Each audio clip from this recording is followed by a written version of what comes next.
The darkness pressed against us like a living entity, thick and suffocating. For a moment, neither of us dared to move, as if any sudden motion would invite the horrors lurking just beyond our sight.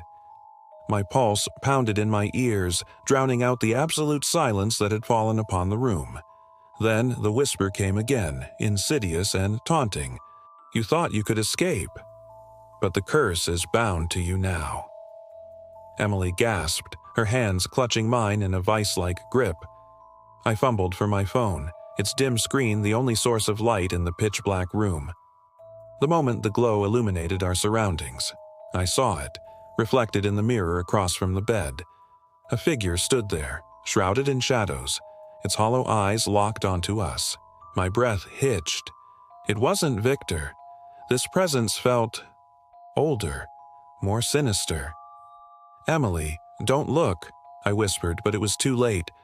She had already turned, her eyes meeting the apparition's gaze. A choked sob escaped her lips as the temperature in the room plummeted. Frost crept along the mirror's edges, an unnatural chill seeping into my bones. I lunged forward, grabbing her shoulders and pulling her away from the mirror's grasp. The reflection twisted, the figure's expression shifting into something monstrous, something hungry. The air thickened, pressing down on us like a weight meant to suffocate. The smell of mildew and old rot intensified. The walls seemed to pulsate, the edges of the room warping as if we were caught between two realms. Emily let out a strangled cry, her hands clawing at her temples as if trying to silence something only she could hear. I pulled her closer, whispering assurances I wasn't sure I believed. "Stay with me, Emily. Whatever this is, we'll face it together." The temperature continued to drop. My breath came out in visible puffs and my fingers ached from the cold. I took a step forward, reaching for the mirror, feeling an odd pull from it, like it wanted me to step through.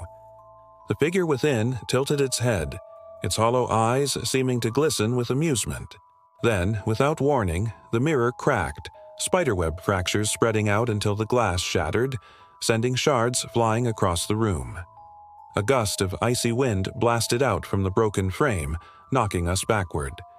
Emily hit the bed with a thud, gasping for air. I scrambled to my feet, heart hammering, scanning the room for any sign of the entity. The darkness moved, shifting in the corners, creeping towards us like sentient smoke. "It's not just one spirit," Emily choked out, her wide eyes darting around. "They're all here." A chorus of whispers rose in unison, weaving together into an eerie, discordant symphony. Some voices cried, some laughed, others murmured in languages long forgotten. I clenched my fists. "We have to break this. We can't just keep running." Emily's hands darted into her bag, her fingers trembling as they grasped the old diary we had taken from the Blackwood Manor. Its leather cover was cracked, stained with age, and as she flipped through the brittle pages, her face paled. "There's a ritual," she whispered. "A way to bind the spirit, but what?" My voice was sharp with urgency. She swallowed hard. "It requires a sacrifice." The words hung heavy between us. I didn't need to ask what kind. The Blackwood curse had always been fed through blood. The question was, whose blood would it take this time? The whispers grew louder, turning into shrieks of rage and despair. The shadows coalesced, forming shapes, faces twisted in agony, skeletal fingers reaching toward us. Emily pressed the diary against her chest, her eyes wild with fear. "It says the curse can only be transferred," she stammered, "not destroyed." My stomach dropped.